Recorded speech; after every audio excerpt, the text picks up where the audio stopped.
जय हिंद साथियों, मैं एडवोकेट दीपक भारती आपके सामने पुनः हाजिर हूं आपके अपने चैनल अवध कोचिंग क्लासेस में। जैसा कि हम लोग PYQ श्रृंखला को लेकर चल रहे हैं, तो देखते हैं अगले इसमें क्या है।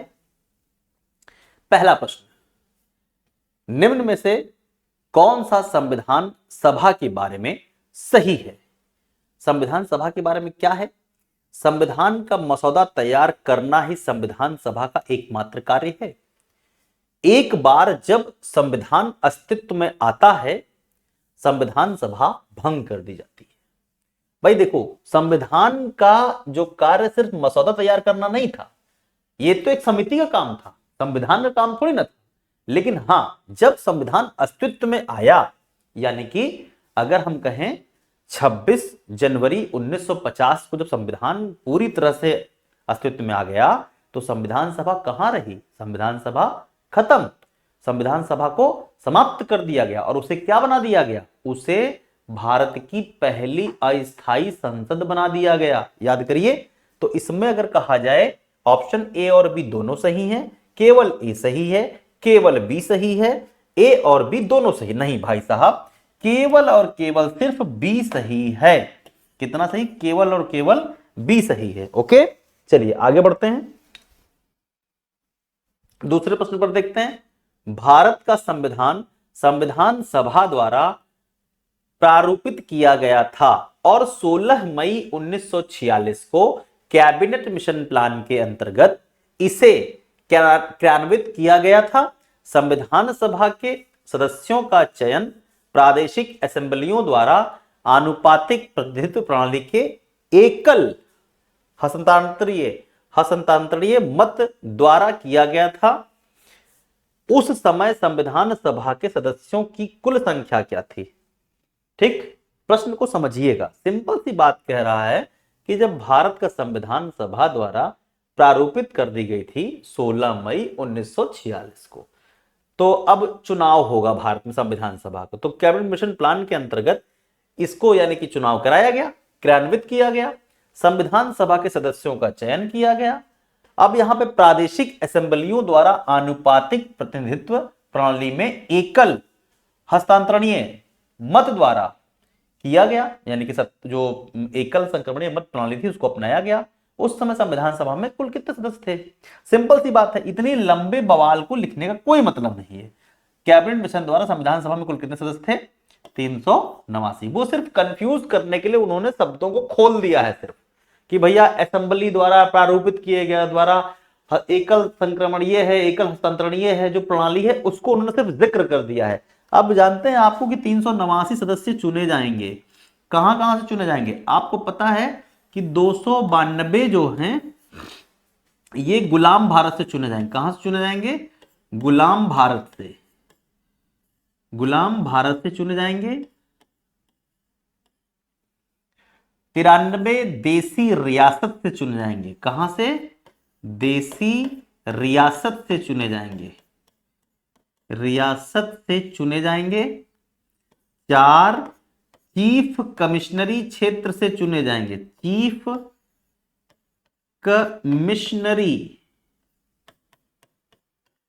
कमिश्नरी क्षेत्र से चुने जाएंगे। टोटल काउंट करेंगे आप तो 389 मेंबर निकल करके आएंगे। क्लियर? चलिए आगे बढ़ते हैं। वह कौन से नेता थे जो केंद्रीय विधानसभा के अध्यक्ष थे? केंद्रीय विधानसभा के अध्यक्ष थे 1946 से लेकर के 1947 तक। कब से रहे? 1946 से 47 तक। फिर वे संविधान सभा के अध्यक्ष बने और तत्पश्चात वे लोकसभा में अध्यक्ष भी बने। बड़ी हैरानी वाली बात है, ऐसे कौन से नेता ऑप्शन में हैं? सरदार वल्लभ भाई पटेल, गणेश वासुदेव मावलंकर, यहां पे हैं कस्तूर भाई लाल भाई, फिर यहां पे अमृतलाल हरगोविंद दास। इसमें अब आप कहां, यहां पे लाइन बच्चा फंस जाएगा कि वो संविधान सभा के क्या? संविधान सभा के अध्यक्ष बने। तो संविधान सभा के अध्यक्ष तो राजेंद्र प्रसाद थे। ऑप्शन में तो राजेंद्र प्रसाद नाम दिया नहीं जा रहा है। अब क्या किया जाए? अब क्या ये क्वेश्चन गलत है क्या? नहीं मेरे भाई, यहां पे सोचने वाली बात यह है कि संविधान सभा जब संविधान पर कार्य करने के लिए बैठती थी, संविधान पर चर्चा करने के लिए जब बैठती थी, तो उसके अध्यक्ष डॉक्टर राजेंद्र प्रसाद होते थे। लेकिन जब संविधान सभा संसद के रूप में कार्य करती थी एक, तो उसके अध्यक्ष जीवी मावलंकर होते थे। या कभी कभी ऐसा भी हुआ कि राजेंद्र प्रसाद जी मान लीजिए देश से बाहर रहे, अस्वस्थ रहे, किन्हीं कारणों से कहीं अलग उलझे रहे, तो संविधान सभा की बैठक का जो पूरा जिम्मा होता था वो जीवी मावलंकर पर होता था। और जीवी मावलंकर जी को इसीलिए लोकसभा का जनक भी कहा जाता है। इनको लोकसभा का जनक कहा जाता है। लोकसभा का जनक, ये भी इन्हें कहा जाता है, लोकसभा का जनक। तो राइट आंसर हमारे क्या है? लोकसभा के जनक गणेश वासुदेव मावलंकर संविधान सभा के अध्यक्ष थे, तब जब राजेंद्र प्रसाद जी नहीं हुआ करते थे। या वही संविधान सभा जब लोकसभा के रूप में बैठती थी तो उसकी अध्यक्षता जो है जीवी मावलंकर करते थे, गणेश वासुदेव मावलंकर साहब करते। ठीक है, चलिए आगे बढ़ते हैं। भारतीय संविधान लागू होने से पहले भारत का प्रशासन मूल रूप से किस दस्तावेज के अनुसार होता था? आपको पता है कि भारत में जब ये लागू हो चुका था, ये क्वेश्चन पूछा भी गया है कि संविधान हमारा 26 जनवरी 1950 को भारत का संविधान अस्तित्व में आ गया। ठीक है, यहां पे कहते हैं पूर्ण संविधान, इसे बोलते हैं पूर्ण संविधान। ठीक भैया, चलो यहां तक बात समझ में आई। ठीक है, लेकिन अब कहा जा रहा है कि हमें आजादी जो मिली, आजादी मिली हमको 1947 में हमें आजादी मिली। 15 अगस्त 1947 को हम आजाद हुए। ठीक है, 15 अगस्त 1947 को हम आजाद हो गए हैं। तो ये बताइए, आजाद तो हम हो गए, यहां हम गणतंत्र हो गए,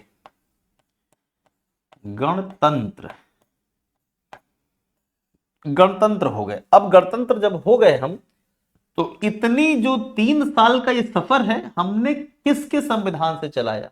हमारा संविधान तो बन रहा है, हमारा संविधान तो अभी बना भी नहीं है, अभी मतलब चल रहा है, ऑन वर्किंग में है वो, तो कैसे क्या होगा?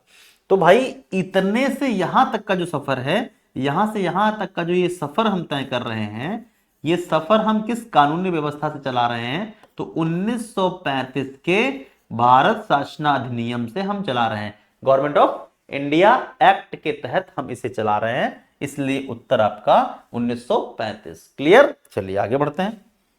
भारत के संविधान के कौन से भाग रूस से लिए गए हैं? सिंपल सा प्रश्न है, यानी कि रूस के संविधान से भारतीय संविधान पर क्या क्या प्रभाव रहा है? तो ऑप्शन तो पी में कह रहे हैं पंचवर्षीय योजना। भाई पंचवर्षीय योजना बिल्कुल सही है। कहां से ली गई है? पंचवर्षीय योजना रूस से ली गई है, तो एक तो मिल गया हमारा। फिर कह रहा है मौलिक अधिकार, नहीं नहीं नहीं भाई, मौलिक अधिकार अमेरिका से लिए गए हैं, यूएसए से लिए गए हैं। फिर कह रहा है मौलिक दायित्व कहें, मौलिक कर्तव्य कहें, मौलिक जिसे कहते हैं फंडामेंटल ड्यूटीज कहें आप, बात एक ही है। ये कहां से लिया गया है? ये भी रूस से लिया गया है। तो अब हमें देखना है अपने सही कूट का चयन करने के लिए, पी और आर जहां दिए होंगे वही हमारा उत्तर सही होगा। कौन सा उत्तर? पी और आर, पी है और आर है, जहां ये लिखा होगा वही हमारा उत्तर सही होगा।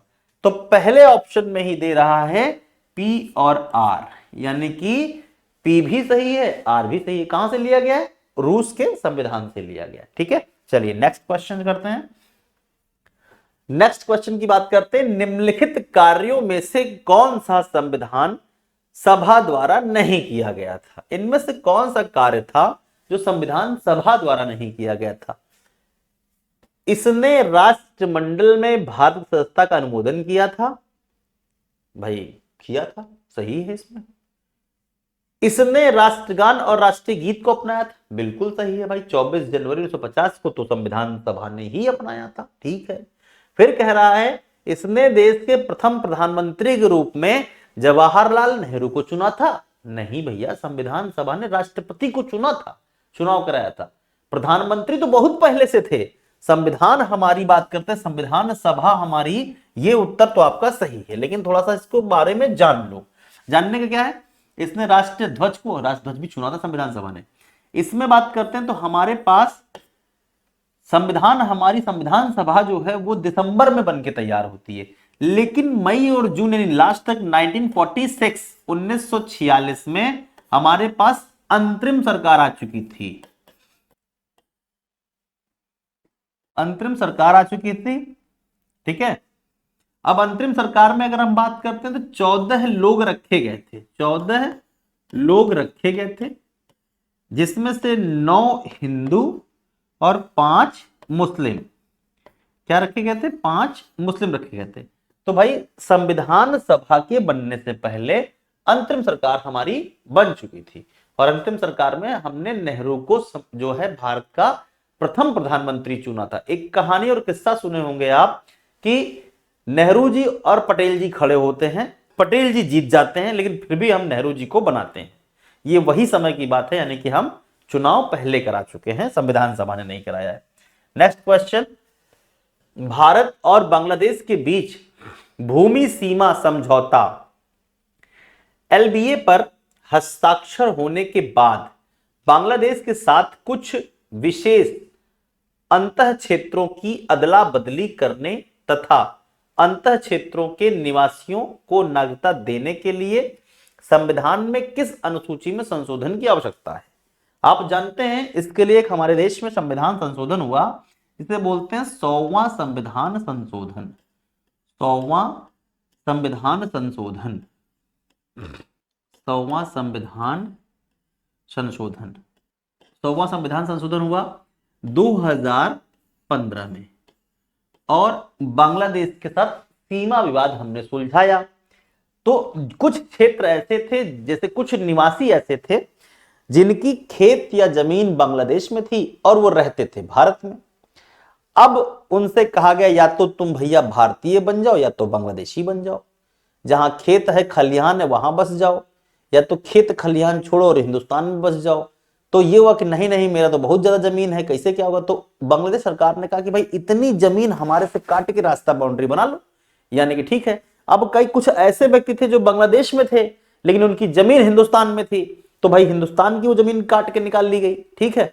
ऐसे करते करते रास्ता यानी कि सीमा तैयार की गई, ठीक। अब सीमा जब तैयार हो गई तो अब उस व्यक्तियों को नागरिकता का दिया गया। भाई पहले हम हिंदुस्तान के थे, जमीन हमारी जब इधर थी, अब हम चले गए उधर, तो हमारा क्या हुआ कि हम चले गए बांग्लादेश में बस गए। अब जब बांग्लादेश में बस गए तो नागरिकता हमें बांग्लादेश की मिलनी चाहिए, लेकिन थे हम भारतीय। तो इसमें सुधार की आवश्यकता है कि कुछ लोग ऐसे थे। सुधार कहां कर सकते हैं आप? तो सुधार की बात करते हैं भारत के राज्य क्षेत्र की बात जब कभी की जाएगी तो संविधान की पहली अनुसूची में की जाएगी। भारत राज्य व संघ क्षेत्रों का समूह होगा। किस अनुसूची में है? पहली अनुसूची में है। तो भारत राज्य संघ क्षेत्र हैं, तो क्षेत्रों की बात जब की हुई गई, क्षेत्र किस अनुसूची में? प्रथम अनुसूची में। क्लियर? चलिए आगे बढ़ते हैं। भारतीय संविधान का कौन सा अनुच्छेद नए राज्यों के गठन के लिए विषय है? नए राज्यों का गठन किस अनुच्छेद के तहत है? तो अनुच्छेद 3 के तहत भारत की संसद नए राज्यों का प्रवेश कर सकती है। किसी भी राज्य के नाम सीमा में परिवर्तन कर नए राज्य का प्रवेश करा सकती है। वो कौन सा अनुच्छेद है? अनुच्छेद 3। ये क्वेश्चन उस वर्ष यानी कि 2017 में तो था ही, ये 17 के बाद 18 में वीडियो में प्रश्न आया। इस प्रश्न को इस प्रकार पेश किया गया कि तेलंगाना यानी कि भारत का एक राज्य है ना, जो 2 जून 2014 को बना, तो ये कहा गया तेलंगाना राज्य ये किस अनुच्छेद के तहत गठित किया गया है? तो अनुच्छेद 3 के तहत तेलंगाना राज्य को गठित किया गया है। ओके, चलिए आगे बढ़ते हैं। अगला प्रश्न कह रहा है निम्न में से किस संघ राज्य क्षेत्र में विधानसभा है? भाई राज्य संघ क्षेत्र कब का प्रश्न है? 2017 का प्रश्न है, 17, और करंट टाइम में हम इसको पढ़ रहे हैं 2026 में। तो आप जानते हैं हमारे पास संघ क्षेत्र बढ़े हैं, घटे तो है नहीं। तो अब अगर देखा जाए इस प्रश्न को कहा जाए तो इसमें तो हम छांट लेंगे, लेकिन अपने दिमाग में जान लीजिए 3 जो है संघ क्षेत्र हैं, ऐसे 3 संघ क्षेत्र हैं जहां पर विधानसभा है। पहला दिल्ली, दिल्ली में विधानसभा है। फिर है पुडुचेरी में है, कहां पर है? पुडुचेरी में है। फिर एक है आपका जम्मू कश्मीर, कश्मीर, जम्मू कश्मीर में है। अब अगर हम बात करते हैं तो 3 में है। ऑप्शन में देखिए कहां कहां दे रहा है। ऑप्शन में पौंडीचेरी दे रहा है, पुडुचेरी, तो भाई जाहिर सी बात है पुडुचेरी में विधानसभा है, शेष जगहों पर नहीं है। अगर पुडुचेरी ऑप्शन ना होता तो दिल्ली में लगाते, हम दिल्ली ऑप्शन होता। दोनों ना रहे, आपकी जम्मू कश्मीर दे दे तो हम जम्मू कश्मीर कर देंगे। ठीक है, चलिए आगे बढ़ते हैं। कह रहा है 10वां प्रश्न, भारतीय संविधान में इस समय कितनी अनुसूचियां हैं?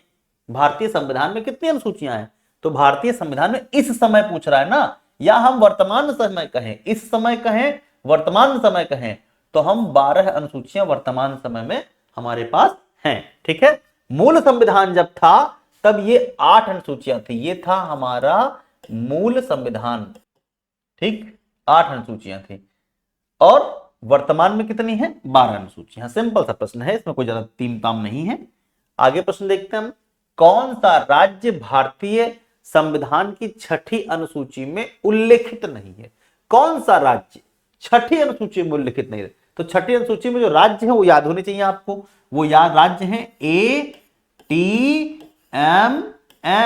आप कहोगे 6ठी अनुसूची में क्या रखा गया है? 6ठी अनुसूची में ATM रखा गया है, तो ATM से याद रहेगा। 6ठी अनुसूची में क्या है? ATM है। अनुसूचियां याद करने का सबसे आसान तरीका है, 12 मिनट नहीं लगेंगे और 12 अनुसूचियां याद हो जाएंगी जबान पर। आप अनुसूचियों को पढ़ते समय उनके शब्दों पर गौर करिएगा, कहने पर गौर करेगा, आपको एग्जैक्ट याद हो जाएगा मित्र। ठीक है, देखो अब ATM कहां है? 6ठी अनुसूची में है ATM। 6ठी अनुसूची में क्या रखा गया? 6ठी अनुसूची में ATM रखा गया है। अब A से है तुम्हारा असम,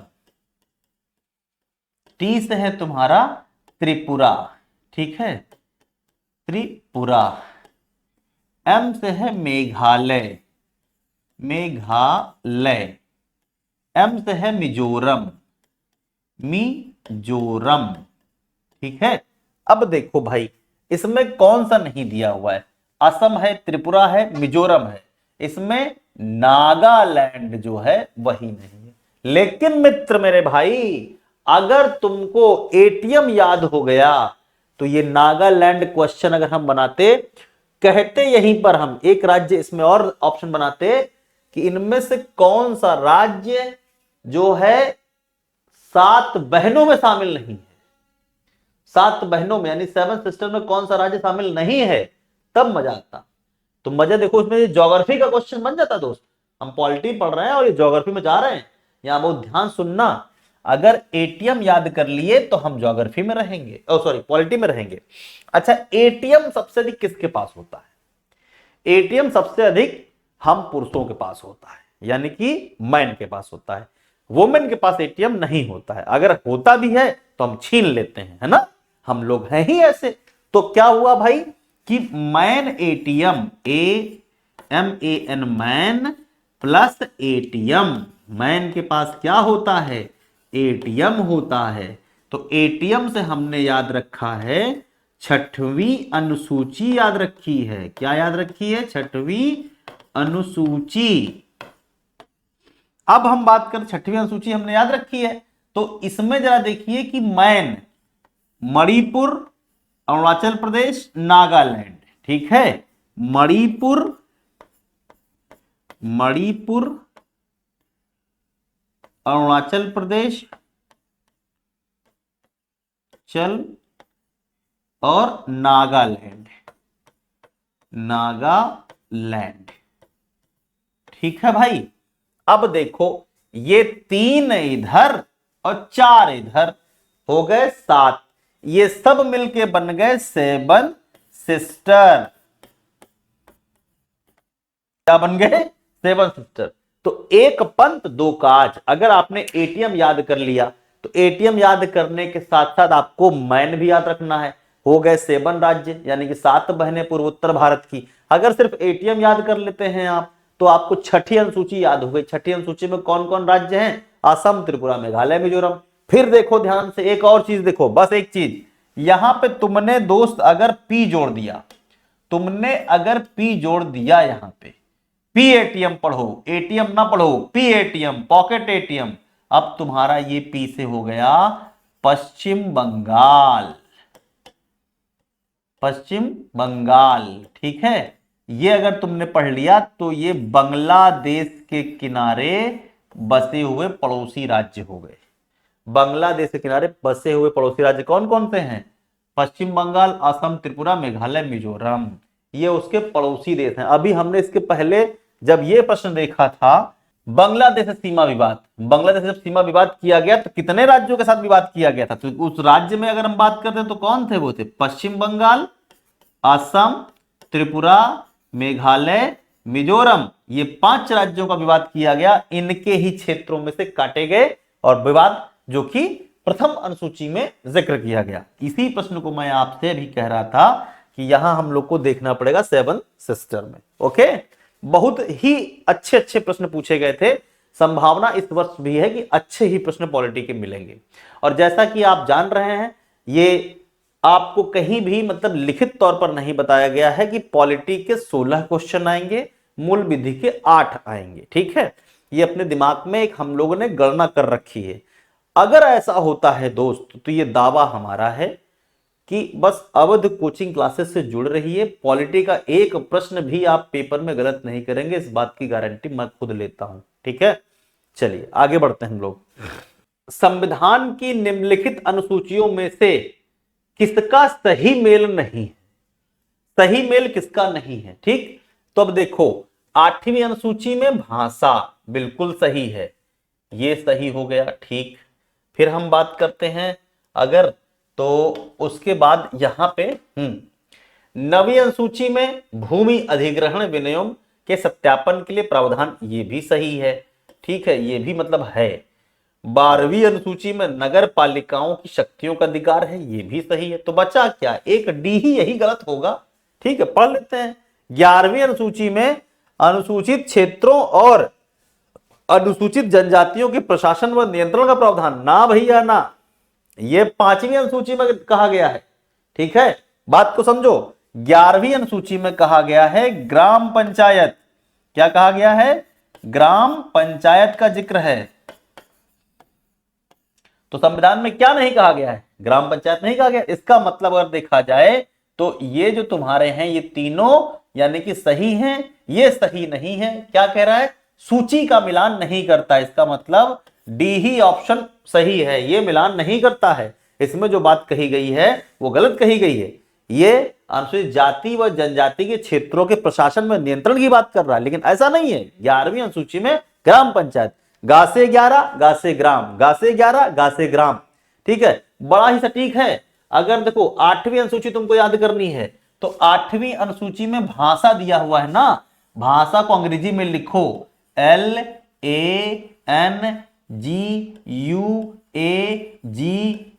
लैंग्वेज। क्या कहते हैं? Language, LANGUAGE, language. कितने अक्षर? 1 2 3 4 5 6 7 8। किस में रखा गया है? 8 में रखा गया है, ठीक है। 8वीं अनुसूची में भाषा, भाषा में अंग्रेजी में कई अक्षर? 8। किस में रखा गया? 8वीं में। 9वीं अनुसूची, 9वीं अनुसूची, तो 9वीं, अगर 9वीं हम लोग गांव की भाषा में कहें तो किसान का नाम नौमी, हे नौमी का बोए हो आपकी, तो नौमी लाल किसान का नाम था। नौमी लाल यानी कि जमीन का मामला किस में रखा गया है? ऐसे विषय जिन पर न्यायालय ना बोल सके, यानी क्या ना कि विनिमयों के सत्यापन के प्रावधान निहित हैं, अधिनियमों और विनिमयों, यानी उन पर न्यायालय नहीं बोल सकता है, तो वो है 9वीं अनुसूची। 12वीं अनुसूची में नगर पालिका याद करनी है, 11वीं अनुसूची में ग्राम पंचायत याद करनी है। तो 11वीं अनुसूची में ग्राम पंचायत है का? नहीं है, ठीक। चलिए आगे बढ़ते हैं। आगे देखिए, कह रहा है राज्यसभा में भारत के प्रत्येक राज्य के लिए सीटों का आवंटन का भारत की संविधान की डैश डैश डैश अनुसूची में उल्लेखित किया गया है। किसमें किया गया है भाई? राज्यसभा में राज्यों की सीटों का जो है आवंटन। तो सिंपल सी बात है भैया मेरे, चौथी अनुसूची में राज्यसभा में राज्यों की सीटों का नेतृत्व लिखा हुआ है। 10 लाख की आबादी पर एक नेता चुना जाएगा। इस आधार पर सबसे अधिक सीटें मिलती हैं हमारे प्यारे यूपी को, और यूपी में सीटें मिलती हैं कितनी? 31 सीट। ठीक है, बिल्कुल सिंपल सा समझिए, टेंशन बिल्कुल लेना ही नहीं है। जब थ्योरी की क्लास चलेगी तो इससे ज्यादा मजा आने वाला है दोस्त। ठीक है, चलिए आगे बढ़ते हैं। निम्नलिखित में से कौन सी भाषा संविधान की रचना के समय 8वीं अनुसूची में नहीं थी? देखो, भाषा, लैंग्वेज, 8 अक्षर, 8वीं अनुसूची। अब पूछ रहा है, अब ये कठिन क्वेश्चन कर दिया कि कौन सी भाषा नहीं थी। अब अगर इसके में आपको याद होगा कि भाषा कब कब जोड़ी गई, तो ये क्वेश्चन आप चुटकी में निकाल लेंगे। देखिए कैसे। अब देखिए, आपको पता है कि 21वां संविधान संशोधन जब हुआ था, 21वां संशोधन, ठीक है,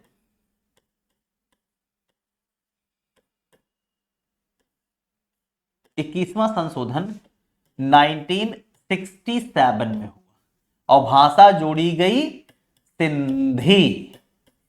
तो देखो ऑप्शन में सिंधी लिखा हुआ है, तो सिंधी लिखा हुआ है भैया। लेकिन ये पूछा क्या था कि संविधान की रचना के समय उसमें भाषा उल्लेखित थी, बाद में नहीं जोड़ी गई। मूल संविधान की भाषा पूछी जा रही है, तो भैया सिंधी तो बाद में जोड़ी गई, यानी कि मूल में नहीं थी। ठीक, अब आता है 71वां संविधान संशोधन। 71वां संशोधन ये होता है 1992 में, और 1992 में संशोधन होता है तो हम जोड़ते हैं क्या? नमक, ना मां का नमक। ठीक है, नेपाली, मणिपुरी और कोंकणी। क्या क्या जोड़ते हैं? नेपाली, मणिपुरी, कोंकणी। तो देखो कोंकणी आ गया, नेपाली है ये नहीं है, बोडो दिया हुआ है, अब दिया हुआ कश्मीरी, अब मैटर फंस गया। ठीक है, ये दोनों जोड़े गए थे कि मूल में थे, अब इसमें दोनों मैटर फंस गया, यानी कि ए में फंस गए हम और डी में फंस गए। अब क्या करें भैया? अब आगे बढ़ते हैं। तो इन दोनों को जोड़ो, इन दोनों को जब जोड़ोगे आएगा 92। तो 92वां संविधान संशोधन किया गया। कब किया गया? ये किया गया 2003 में किया गया। इसको हम 3-4 लिखते हैं, लेकिन 3 ही मानिए। और जोड़ा गया MS Dhoni, Dhoni bat, MS Dhoni bat. जानते हैं ना धोनी को? महेंद्र सिंह धोनी माही, हेलीकॉप्टर शॉट। ठीक है, तो महेंद्र सिंह धोनी की बात करिए तो मैथिली, संथाली, डोंगरी और बोडो ये भाषा जोड़ी गई थी। देखो बोडो आई, तो बोडो कब जोड़ी गई? 2003 में जोड़ी गई। इसका मतलब इन 3 भाषाओं का निस्तारण हमने कर दिया है। संविधान में जब भाषाएं जुड़ी तो पहली भाषा, दूसरी, तीसरी, चौथी नेपाली, मणिपुरी, कोंकणी, मैथिली, संताली, डोंगरी और बोडो। तो 4, 3, 7, 1, 8 भाषा भारत में जोड़ी गई। 8 भाषाओं में हमने निकाल लिया, तो कश्मीरी भाषा मूल संविधान में थी। ठीक है, यानी कि बाद में नहीं जोड़ी गई। क्लियर? चलिए आगे बढ़ते हैं। आगे कहते हैं यहां पे, राज्य और केंद्र शासित प्रदेशों की सूची भारत के संविधान की डैश डैश डैश डैश किस अनुसूची में उल्लेखित है? राज्य और केंद्र शक्तियों के बीच की जो सूची है वो किसमें है? राज्य और केंद्र शासित प्रदेश की सूची। इनकी बात कहें कि भारत राज्य व संघ क्षेत्रों का समूह होगा। तो राज्य कितने हैं और संघ क्षेत्र कितने हैं, ये कहां लिखा हुआ है? किस अनुसूची में लिखा हुआ है? तो भैया मेरे प्रथम अनुसूची में लिखा हुआ है, पहली अनुसूची में लिखा हुआ है कि भारत वर्तमान समय में 28 राज्य और 8 शासित प्रदेशों की शासित प्रदेश, इसका जो क्या है भारत प्रदेश। ठीक, शासित प्रदेश 8 शासित प्रदेश और 28 राज्य कहां है? प्रथम अनुसूची में है। जब इसमें राज्य बढ़ेंगे, यानी कि हम कहें जब तक जम्मू कश्मीर का खंडन नहीं किया गया था तब तक हम 29 राज्य पढ़ते थे।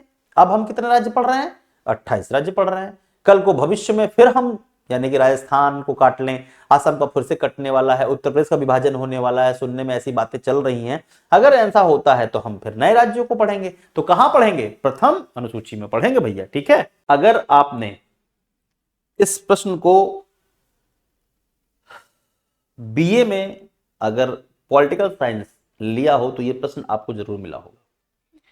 ये बीए में जब हम पढ़ते हैं तो बीए में थिंकर आते हैं, इसमें डाइसी संविधान के बारे में ज्यादा ही प्रभावशाली व्यक्ति माने जाते हैं। डाइसी हैं, लास्की हैं, चाम्स्की हैं, ठीक है। तो इसमें हम बात करते हैं डाइसी के सिद्धांत। डाइसी द्वारा प्रस्तावित विधि के शासन की अवधारणा का सिद्धांत नहीं है। डाइसी 3 सिद्धांतों को बताते हैं जो कि आपके ऑप्शन में दिए हुए हैं। अगर आपने डाइसी के सिद्धांतों को पढ़ रखा है तो इसको क्वेश्चन को करने में कोई दिक्कत नहीं। ये उन विद्यार्थियों के लिए बड़ा आसान क्वेश्चन हुआ, लेकिन जिन विद्यार्थियों ने पॉलिटिकल साइंस से नहीं किया उनके लिए ये थोड़ा सा दिक्कत का विषय है। इसके लिए थोड़े से थिंकर पढ़ने पड़ते हैं। अब देखो, डाइसी कहते हैं, डाइसी द्वारा सबसे पहले बताया गया है विधि की सर्वोच्चता, यानी कि विधि सबसे ऊपर है। डाइसी कहते हैं विधि से ऊपर कुछ नहीं है। जो हमारे देश के संविधान में ये बात है कि विधि से ऊपर कुछ नहीं, संविधान से ऊपर हमारे देश में कुछ नहीं है। फिर बात करता है, कहते हैं विधि के समक्ष समानता, सबकी विधि के समक्ष एक समानता होगी। हम अपवाद में राष्ट्रपति राज्यपाल को अलग रखें, वो अलग बात है। फिर कहते हैं वैधानिक भावना की प्रधानता, विधि की भावना की प्रधानता आपके अंदर होनी चाहिए। तानाशाही नहीं चलनी चाहिए कि सत्ता मेरी है तो हम संविधान को ही बदल देंगे, संविधान के नियम कानूनों को बदल दें, हम संविधान को अपने अधीन कर लें। ऐसा नहीं है। इंदिरा गांधी जी ने प्रयास करने का बहुत प्रयास किया, लेकिन वो सफल नहीं हुई। अगर वर्तमान सरकार की बात करें, वर्तमान सरकार भी बहुत प्रयास की, लेकिन सफलता नहीं है, क्योंकि डाइसी के सिद्धांत की अवधारणा ही यही है, इन 3 सिद्धांतों पर टिकी हुई है। एक जो है राष्ट्र प्रमुख की सर्वोच्चता, यही यानी कि इसकी ये जो आपकी लाइन लिखी है राष्ट्र प्रमुख की सर्वोच्चता, इसकी जो कहते हैं खिलाफत डाइसी नहीं करते हैं, बिल्कुल नहीं करते हैं। डाइसी, अगर आपने एक व्यक्ति की सर्वोच्चता अपने पास, यानी कि राष्ट्र की सर्वोच्चता आपके पास आ गई, जो राष्ट्र प्रमुख है, जो राष्ट्र प्रमुख यानी कौन? राष्ट्रपति हो गए ना। तो राष्ट्रपति अगर राष्ट्र के प्रमुख हैं, सर्वोच्चता इनके पास आ गई, तो संविधान बचा कहां? संविधान तो खत्म, और संविधान से ऊपर कुछ है नहीं। तो इसलिए क्या है इसमें कि डाइसी की कौन सी अवधारणा का सिद्धांत नहीं है? संविधान की यानी कि क्या है? राष्ट्र प्रमुख की सर्वोच्चता। ठीक है, चलो आगे बढ़ते हैं। आगे कह रहा है शपथ और अभिपुष्टि के रूपों का भारत के संविधान की अनुसूची में उल्लेख कीजिए। कहां कहां किया गया शपथ? तो शपथ की बात करते हैं। देखो ध्यान रखना, शपथ में कितने अक्षर हैं जरा गिनो भैया। शपथ में अक्षर गिनो, शपथ में कितने अक्षर हैं? तो शपथ में स प थ अक्षर कितने आए? 3। शपथ में कितने अक्षर? 3। किसमें रखेंगे आप? तीसरी अनुसूची में रखेंगे शपथ। ठीक है। दूसरी अनुसूची में कहा गया है वेतन, वेतन प्लस भत्ता, भत्ता। ठीक है, शब्द कितने हैं? वेतन और भत्ता 2 अलग अलग शब्द हैं। वेतन व भत्ता 2 अलग अलग शब्द हैं। तो ये क्या हुआ दूसरी अनुसूची में? पहली अनुसूची में हम लोगों ने देखा संघ व राज्य क्षेत्र, चौथी अनुसूची में देखा हम लोगों ने क्या? चौथी अनुसूची में राज्यसभा में राज्यों का नेतृत्व देखा था। तो तीसरी अनुसूची में शपथ का उल्लेख है। शपथ में कितने अक्षर हैं गिन लीजिएगा। बस मेरे भाईगण आप ये ना करिएगा कि वेतन में 3 अक्षर हैं तो वेतन गिन लें, 1 2 3, तीसरी अनुसूची में रख दे वेतन। ऐसा ना करिएगा मेरे भैया, क्योंकि वेतन और भत्ता अलग अलग है और दोनों का मतलब अगर निकालें, इसका संपूर्ण मतलब आता है तो धन। धन को ही हम पूंजी कह सकते हैं, धन को ही हम अगर कहें तो इसको पैसा कह सकते हैं। तो इसमें दोनों सब में देखें अक्षर कितने? 2 अक्षर हैं। किसमें रखा जा रहा है? दूसरी अनुसूची में रखा जा रहा है। ठीक, चलिए आगे बढ़ते हैं। जब संविधान को पहली बार अपनाया गया था तब इसमें कितने अनुच्छेद थे? वाह भाई वाह, इतना आसान प्रश्न। यानी कि 17 में इतना आसान प्रश्न पूछ लिया। जब संविधान को अपनाया गया था तब कितने थे? तो सीधी सी बात है कि जब संविधान को अपनाया गया था तो 395 उस समय आर्टिकल थे, यानी कि अनुच्छेद थे। उसके बाद हम कहें तो 395 अनुच्छेद, 8 अनुसूचियां थी। क्या थी? 8 अनुसूचियां थी। ठीक है, 8 अनुसूचियां। उसके बाद फिर कहें 14 भाषाएं थी, 14 भाषा थी। ठीक, और फिर 22 भाग थे उस जमाने में। कितने थे? 22 भाग। करंट टाइम में अगर हम देखें, वर्तमान समय में, तो ये बन गए हैं 448। ठीक है, 448 अनुच्छेद हैं, 444 यानी कि समथिंग जो भी बढ़ाने की बात कर रहे हैं, 4448 है। अब ये 12 अनुसूचियां हो गई हैं, ये 22 भाषाएं हो चुकी हैं, और ये 25 अध्याय हो चुके हैं, 25 भाग हो चुके हैं। समझ गए? तो उत्तर क्या निकलना चाहिए? जब मूल संविधान बना था तो 395 अनुच्छेद। क्लियर? चलिए आगे बढ़ते हैं। संविधान के संदर्भ में निम्नलिखित में से कौन सा सही है? ए कह रहा है उनके पास केंद्रीय जांच ब्यूरो सीबीआई को तलाशी और जब्ती करने के लिए प्राधिकृत करने का अधिकार है। किसके पास? संविधान के संदर्भ में संविधान के पास है, उसके पास केंद्रीय जांच ब्यूरो सीबीआई को तलाशी और जब्ती करने के लिए प्राधिकृत करने का अधिकार है। दूसरा कह रहा है बी, लोकपाल बिल, यानी लोकपाल को भ्रष्टाचार के आरोप से जुड़े सरकारी कर्मचारियों के तबादले अथवा निलंबन की सिफारिश करने का अधिकार है। भैया ये दोनों उनके पास है, ए और बी दोनों ये अधिकार संविधान के पास है। संविधान सीबीआई द्वारा तलाशी, जांच, जब्ती कर सकता है। ये संविधान उसको सीबीआई यानी कि सेंट्रल ब्यूरो इन्वेस्टिगेशन यानी कि केंद्रीय जांच अन्वेषण विभाग को यह अधिकार देता है। तो ये रहा आपका ए, उत्तर सही है, ए और बी दोनों। ठीक, भारतीय संविधान में इसका प्रावधान है। 20वां नंबर क्वेश्चन कह रहा है संविधान के अनुसार इनमें से कौन सी भारत की राष्ट्रीय भाषा है? तो भैया कह रहा है भारत की कोई राष्ट्रीय भाषा नहीं है। फिर कह रहा है हिंदी और अंग्रेजी भारत की राष्ट्रभाषा है। फिर कह रहा है अगला ऑप्शन हिंदी है, अगला कह रहा है डी अंग्रेजी है। तो मेरे प्यारे भाइयों इस बात को सुन लीजिए और अच्छे से दिमाग में बैठा लीजिए। संविधान का भाग